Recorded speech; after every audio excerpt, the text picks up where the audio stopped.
Selamat pagi, saya Irene Veronica dengan NIM 121914 dari Universitas Macung, Angkatan 2019 Akuntansi. Pada kesempatan kali ini, saya akan menjelaskan dua artikel yang saya pilih.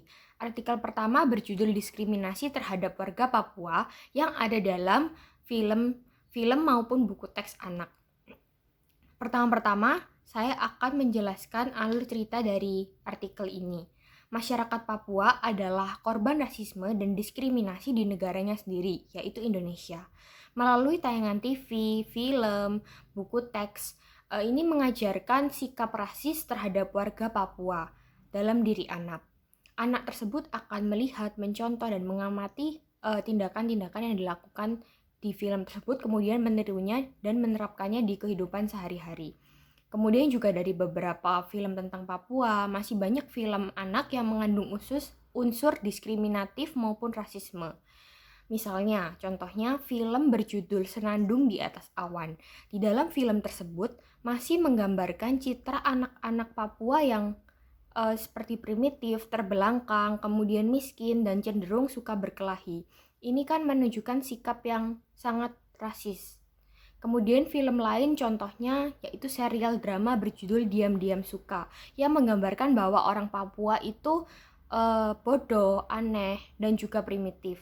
Kemudian ada juga film lain tentang tayangan komedi keluarga, ini berjudul Minus.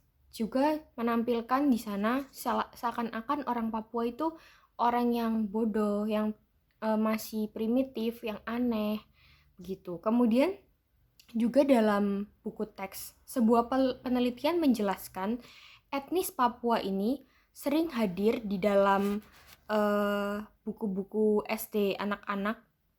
Kemudian, tetapi ketika ada di dalam buku tersebut, pasti dibandingkan dengan etnis lain. Kemudian etnis Papua ini masih dianggap lebih rendah dan dianggap sebagai pelengkap saja. Jadi dia dianggap lebih rendah daripada etnis lain. Kemudian saya akan memasuki dengan kacamata Pancasila, saya akan menilai apakah ini bertentangan atau mendukung nilai Pancasila. Yang pertama, kasus ini, diskriminasi terhadap warga Papua ini sangat bertentangan dengan Pancasila yang ke-1. Karena diskriminasi dan rasisme ini bertentangan dengan sila ke-1 karena ini termasuk menghina ciptaan Tuhan.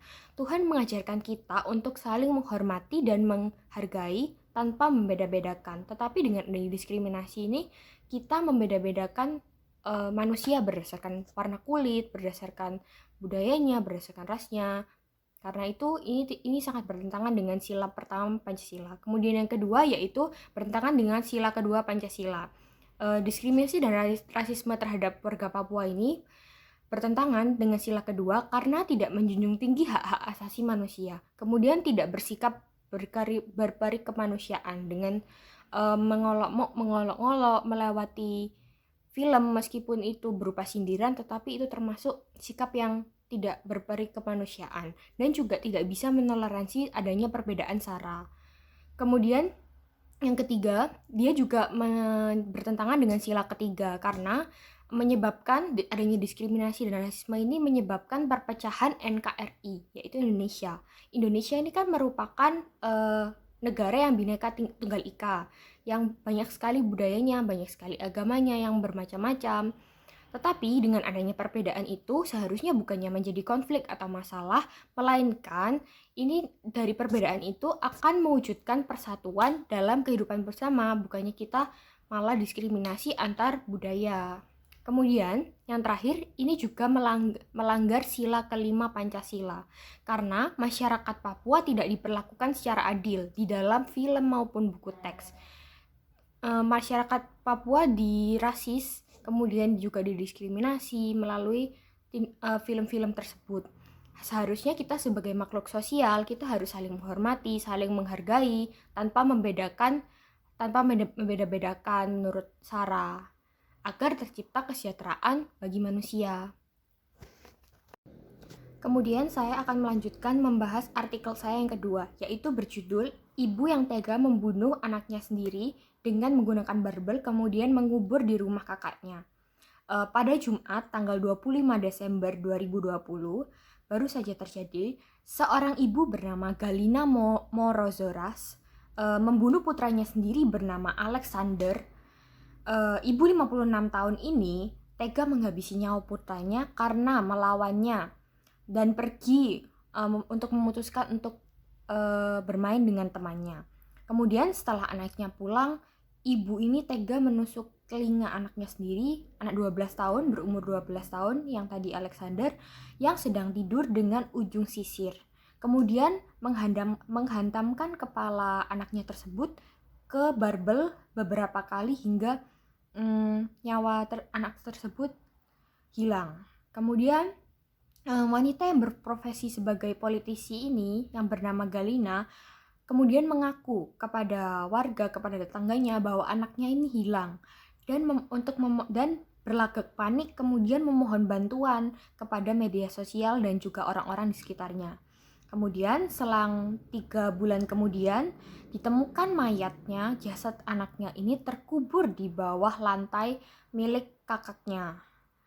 Kemudian menurut setelah diketahui bahwa jasadnya sudah ditemukan, kakaknya sendiri, kakak dari anak pertama dari Ibu Galina ini alias kakaknya dari Alexander melaporkan ibunya kepada pihak yang berwenang yaitu kepolisian, dan menurut keterangan polisi, Galina, ibu ini tampak sangat tenang saat mengakui bahwa ia melakukan pembunuhan terhadap anaknya dan tampak sekali bahwa ibu ini tidak menyesalinya. Dan akibat perbuatannya tersebut, ibu ini dihukum penjara selama 14 tahun. Kemudian saya akan menggunakan kacamata Pancasila untuk menilai apakah ini bertentangan atau sesuai dengan Pancasila. Yang pertama, kasus pembunuhan ibu ini terhadap anaknya sendiri ini jelas-jelas melanggar sila pertama Pancasila, yaitu ketuhanan yang Maha Esa. Karena setiap agama pasti mengajarkan yang namanya kebaikan. Tuhan menciptakan manusia untuk saling mengasihi dan saling menghargai, saling menyayangi. Tidak ada kekerasan di antara kita. Manusia tidak berhak untuk mencabut nyawa seseorang karena hidup dan mati itu hanya ada di tangan Tuhan yang menentukan. Tetapi ibu ini tega sekali membunuh anaknya dan tanpa ada rasa penyesalan. Kemudian yang kedua, ini juga menentang sila kedua Pancasila, yaitu kemanusiaan yang adil dan beradab. Kasus pembunuhan ini juga bertentangan dengan sila kedua karena pembunuhan mencerminkan kalau adanya ibu ini tidak menjunjung tinggi nilai kemanusiaan, bahkan sangat tidak berperi kemanusiaan. Karena ketika ibu ini membunuh korban dan korbannya itu merupakan keluarganya sendiri, anaknya sendiri, tindakan tersebut sangat-sangat tidak bermoral dan seharusnya ibu ini bisa memberi nasihat dengan baik dengan anaknya, jangan menggunakan kekerasan bahkan sampai pembunuhan. Harusnya ibu ini bisa mengasihi anaknya, bilang baik-baik ke anaknya kalau itu tidak benar, begitu. Sekian pemaparan dari saya tentang 2 artikel yang saya ambil. Maaf bila ada kata atau salah. Terima kasih.